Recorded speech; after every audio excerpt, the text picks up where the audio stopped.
Je voudrais commencer par une affirmation qui va peut-être vous choquer. Ce n'est pas tout ce qui est écrit dans la Bible qui est vrai. Oh, pasteur, qu'est-ce que tu dis? Je crois à l'inhérence de la Bible. Je crois que tout ce qui est écrit dans la Bible s'est passé et que c'est ce que les gens ont dit. Mais je ne crois pas que tout ce qui est écrit dans la Bible est vrai au point que je dois le croire. La Bible dit que tout ce qui a été écrit ici, il a été pour notre instruction.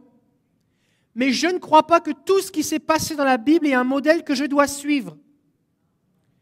Judas a trahi son maître et il est allé se pendre. Ce n'est pas un exemple à suivre. Lot, les filles de Lot ont couché avec leur père. Ce n'est pas un exemple à suivre. Abraham, par manque de foi et par peur, a donné sa femme à plusieurs reprises, une fois à Pharaon, une fois à Abimelech. Ce n'est pas un exemple à suivre. David a tué son meilleur ami, certainement un homme qui s'était battu pour lui, pour le défendre, pour lui sauver la vie, parce qu'il avait couché avec sa femme. Ce n'est pas un exemple à suivre, mais c'est dans la Bible. Il est dit dans la Bible que Dieu n'existe pas. Mais la phrase après dit, c'est l'insensé qui le dit. L'insensé dit dans son cœur, il n'y a pas de Dieu. Donc si je fais juste prendre quelques mots, quelques phrases, tirées du contexte de la Bible, je peux dire et bâtir n'importe quelle théologie, n'importe quelle secte, et dire n'importe quoi, et justifier n'importe quelle action.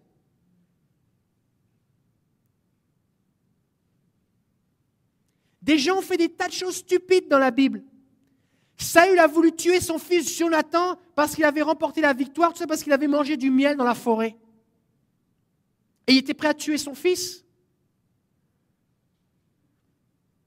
Jephthé a sacrifié sa fille en holocauste à Dieu, pensant remercier Dieu.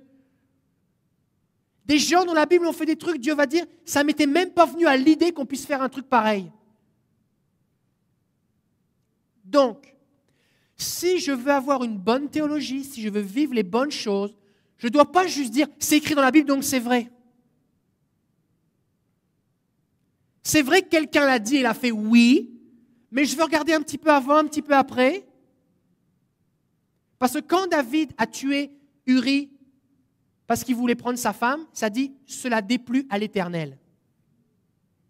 Et si je ne lis pas cette toute petite phrase,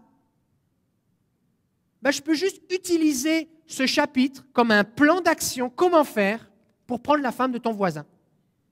C'est facile. C'est facile. Tu couches avec, une fois qu'elle est enceinte, tu dis, bon, on a un problème, fait qu'on va tuer ton mari. On va cacher l'affaire, on va être tranquille. Ce n'est pas un plan à suivre. D'accord?